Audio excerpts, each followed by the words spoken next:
میرے آج کے مہمان مولانا فضل الرحمان امیر JUI 21 اگست 1953 کو ڈیرہ اسماعیل خان میں پیدا ہوئے۔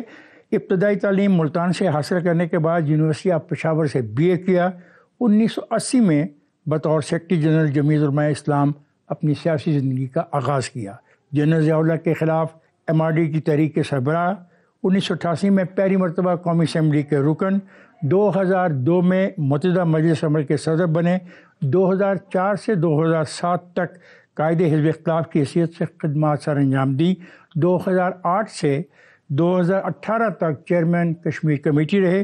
2020 میں جب PDM بنی تو اس کی قیادت کی۔ مولانا فضل الرحمان افغان پالیسی، کشمیر پالیسی اور حکومت مخالف تحریکوں میں ہمیشہ سرگرم عمل ہے۔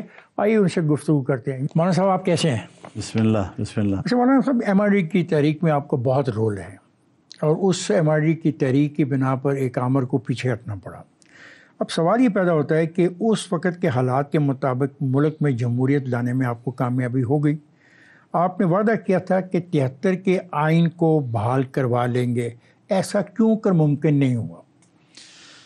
حضرت، اس میں مجھے کچھ اپنے سیاسی دنیا سے شکایت کرنی پڑے گی کہ میرا خود یہ سوال ہے، اور میں نے PDM کے اکابرین کی موجودگی میں بھی یہ سوال اٹھایا ہے، ایک سے زیادہ مرتبہ اٹھایا ہے کہ میں ذاتی طور پر جنرل ضیاء الحق کے خلاف، ان کے مارشل لاء کے خلاف تحریک کا حصہ ہوں۔ آپ اور ہم سب لڑتے رہے ہیں۔ اس ساری لڑائی میں ہم نے آج تک کیا حاصل کیا؟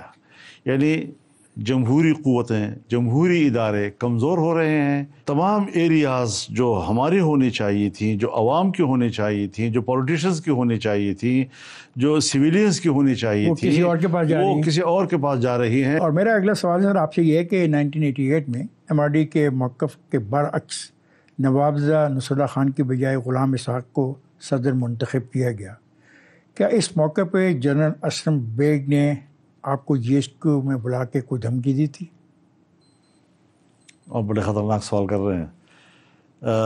اس میں کوئی شک نہیں ہے کہ انہوں نے بلایا، اور جنرل حمید گل صاحب ان کے ساتھ موجود تھے اس زمانے میں۔ جنرل حمید گل صاحب کے ساتھ میرے بہت اچھے تعلقات رہے ہیں، میرے انتہائی قابل احترام رہے ہیں، لیکن جنرل کی حیثیت میں جب وہ بیٹھے تھے، چونکہ نوابزادہ نصر اللہ خان صاحب کے مجوز مؤید ہم تھے، خود تو تنہا تھے، JUI سے ہم نے 2 ممبران کی تجویز و تائید کی ان کی، تو ان کا خیال یہ تھا کہ آپ اپنی تجویز و تائید واپس لیں، جس پر میں نے کہا کیوں؟ یہ ہمارا حق ہے، یہ الیکشن ہے، الیکشن میں مقابلہ ہوتا ہے۔ کیا جواب تھا ان کے پاس؟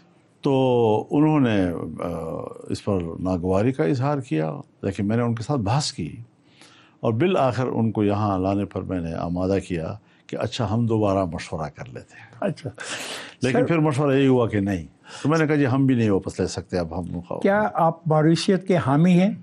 کیونکہ آپ کہتے ہیں اگر کوئی شخص مجھے مفتی محمود کے بیٹے سے ہٹ کر اس کے نظریات کے صحیح جانشین کے طور پہ اپناتا ہے اور مجھ پر اعتماد کرتا ہے تو اس میں کیا کبات ہے؟ کیا آپ اسی فلسفے کو دوسری سیاسی پارٹیوں کے لیے بھی استعمال کریں گے؟ میں لفظ موروثیت کو یورپ کی اصطلاح سمجھتا ہوں، یورپ کی سیاست سمجھتا ہوں۔ اس کی جگہ ہم متبادل لفظ کیا استعمال کریں؟ میں عرض کر لینا چاہتا ہوں کہ اگر کوئی وارث اپنے موروث کے نقش قدم پہ چلتا ہے، ان کے نظریات اور ان کے اعتقادات اور ان کے نسب العین کو امانت سمجھتا ہے، تو دنیا میں سب سے بڑا منصب اگر ہے دنیا میں، وہ نبوت کا ہے۔ کیا نبوت میں باپ کے بعد بیٹا اور بیٹے کے بعد پوتا اور پڑپوتا انبیاء نہیں بنے ہیں؟ اللہ رب العزت نے صرف وراثت کی بنیاد پر حق نبوت کسی خاندان سے چھینا ہے؟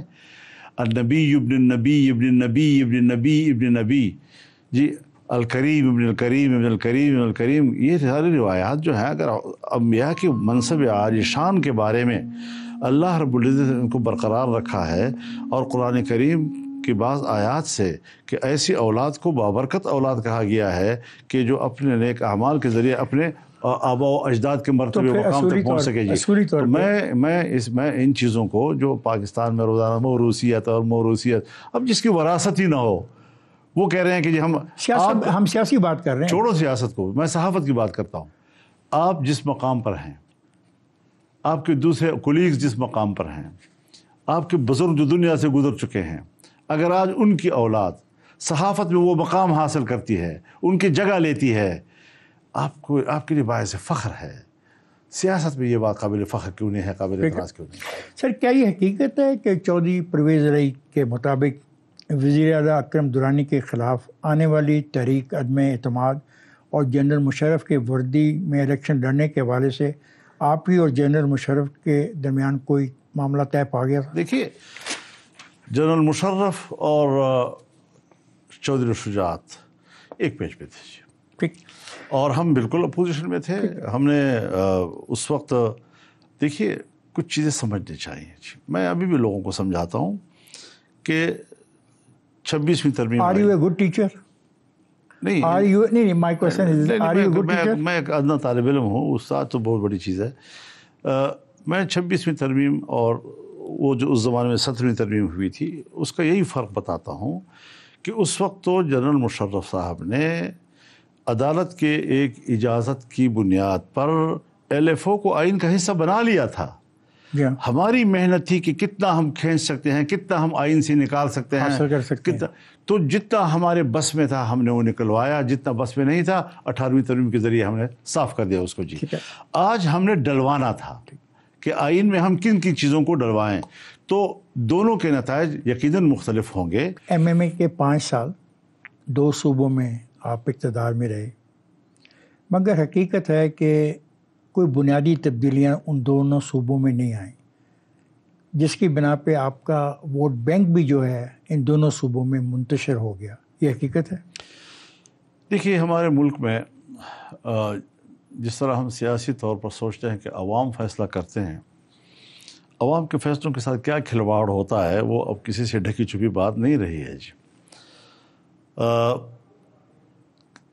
ہمارے ساتھ تو اس حد تک زیادتی ہوتی رہی کہ ایک چیف منسٹر جو صبح سے شام تک مصروف رہتا ہے، سیمینارز میں جاتا ہے، میٹنگوں میں جاتا ہے، مختلف شعبوں کے، ان کی کوریج جو ہے وہ ٹیلی ویژن پہ نہیں آ رہی ہوتی تھی جی. گورنر صاحب جس سے گورنر ہاؤس میں بیٹھتا ہے، وہاں سے ہم نے اندازہ لگا لیا تھا کہ ان کے ارادے اب ہمارے لیے کچھ اور ہیں جی. اور ہم تعلیم کے میدان میں جائیں، ہیلتھ کے میدان میں جائیں، ہمارے بعد آنے والے حکمرانوں کے وزیروں نے میرے سامنے اعتراف کیا ہے کہ آپ کے وقت میں جو کچھ ہوا ہے ہم اس کا اشیر بھی کرنے کی پوزیشن میں کوئی نہیں ہیں. 5 ایسی چیزیں جو ایم ایم اے کے دور میں ہوئی ہوں جس پہ آپ فخر کرتے ہوں؟ دیکھیے، ہم نے پہلی مرتبہ صوبے میں خواتین کی یونیورسٹی بنائی. ہم نے پہلی مرتبہ صوبے میں 3 یونیورسٹیوں سے تعداد 9 اور 10 تک لے گئے. ہم نے پہلی مرتبہ مفت تعلیم کا رواج ڈالا، اور پہلے بجٹ میں ہم نے پرائمری اسکول تک کتابیں سرکاری اسکولوں میں رجسٹرڈ طلباء کو دی. ہم نے اگلے سال مڈل تک، پھر اس سے اگلے سال ہم نے میٹرک تک، اور ہمارے منشور میں میٹرک تک مفت تعلیم کا ذکر ہے. لیکن ہم نے اگلے سال بجٹ جب ملا تو ہم نے FFC تک بھی کتابیں مفت فراہم کی. لیکن مولانا پھر کیا ہوا کہ آپ کی جگہ دوسری پارٹیوں نے لے لی؟ اور میں عرض کر رہا ہوں جی حضرت، دوسری پارٹیوں کا لینا نہ لینا یہ عوام کا کام ہی نہیں ہے. عوام ووٹ ڈالتے ہیں، آپ کی تائید میں ڈالتے ہیں، پھر کوشش کرتے ہیں کہ میڈیا کے ذریعے لوگوں کو بے خبر رکھیں. اس وقت تو سوشل میڈیا بھی نہیں تھا، اور جو میڈیا تھا وہ ان کے کنٹرول میں ہوتا تھا. اور ہم نے جو اصلاحات کی، آپ مجھے بتائیں کہ ہم نے فیصلہ کیا تھا کہ علاج مفت ہوں گے جی.